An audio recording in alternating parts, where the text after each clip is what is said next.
Happy Wednesday. Feliz miércoles. Feliz quarta-feira. Happy hump day. Happy pump day.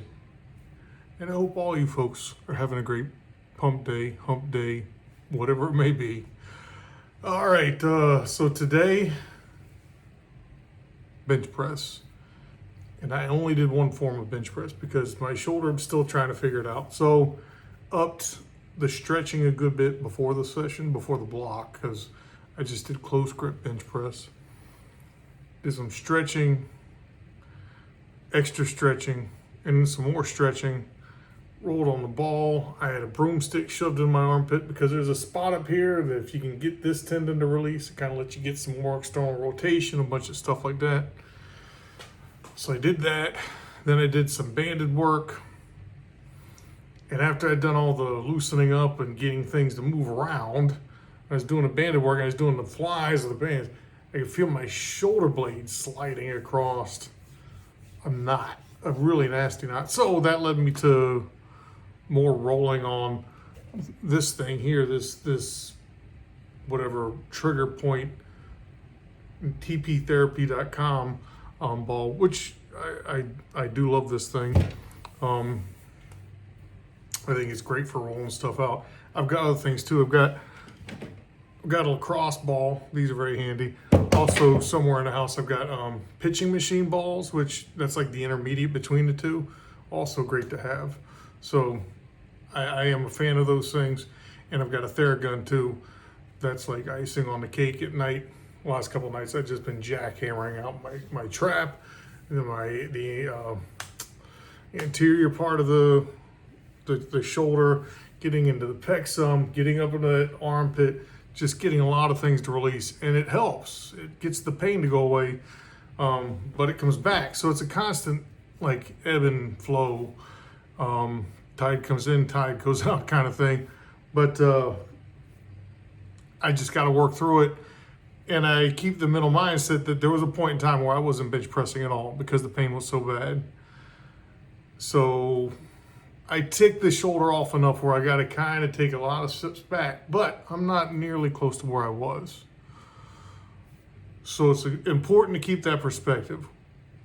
How bad were things before? Where did you really start out? Because for me, where I started out was with the bar, and only just the bar, a 35-pound bar, trying just to get the bar to my chest without pain. So I'm well past that. And I did 135 for 5 sets of 5, and they were easy, and I made sure they were easy, and I wanted them to look exactly identical, like rep to rep. I wanted to be a robot that bench pressed 135 pounds for 5 sets of 5. That's what was my mental cue for today. Look exactly the same every rep, same velocity, same form. It's not, but that's the goal. So yeah, things aren't where I want them to be, and possibly pushing the comp grip a little bit too often. Maybe that frequency was too much. I don't know. Just going to go back to close grip bench, ramp it back up to build it back up slowly again and see where it goes. I'm not too upset. I think from the lesson learned from this last go around is that I can do some comp grip work, but I just have to reduce the frequency of that, like once every 2 weeks or something like that. And that'll keep my shoulder from getting super duper, really, really angry. But, lessons learned. I'm still alive. I'm not injured too bad. I'm just in pain. It's impacted sleep some, but I figured a way around that. Plus, sleep is getting better because I'm taking better care of the shoulder. Like I said, hitting it up with the massage, getting it loosened up, stuff like that. And then the last thing I did today was I took the old broomstick that I also used to jab into this armpit and release some tension in that attachment point there. I think the lat, I forget what comes around and attaches itself up under the armpit. But if you loosen that thing up, it can really help the shoulder get some, additional range of motion. Really let the chest open up. That's one of the things, like, external rotation, the chest opens up. So, I mean, it's not crucial for bench because, your shoulders aren't rotated up like this, but it just really helps you let you set those shoulder blades even better and to keep them down and tucked so that you get nice even motion in the bench press. So, you know, did that with the broomstick. And then I also, after that, I was doing kind of like partial dislocations, coming up about as far as it was comfortable.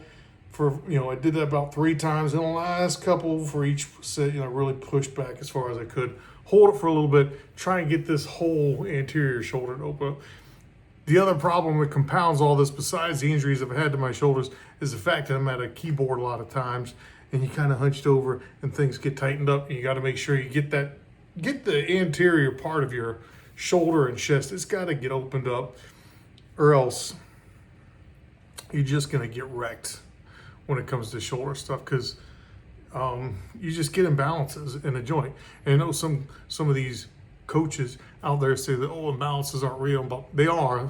You can get asymmetry at the joint, and that asymmetry at the joint is what causes bursitis, arthritis, joint injury, stuff like that, because it's unequal torque at the joint. It's that simple.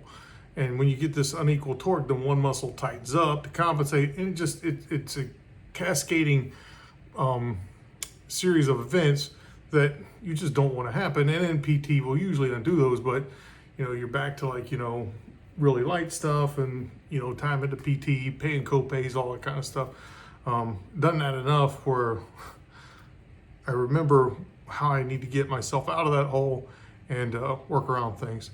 But and that's what I'm doing now. So with that, happy Wednesday, feliz miércoles, feliz quarta-feira. Espero que você tenha um ótimo dia. I hope you have a great day. Hope you have a great hump day. A happy hump day. And don't forget, get into those gyms. Hit those goals. And get swole. Peace.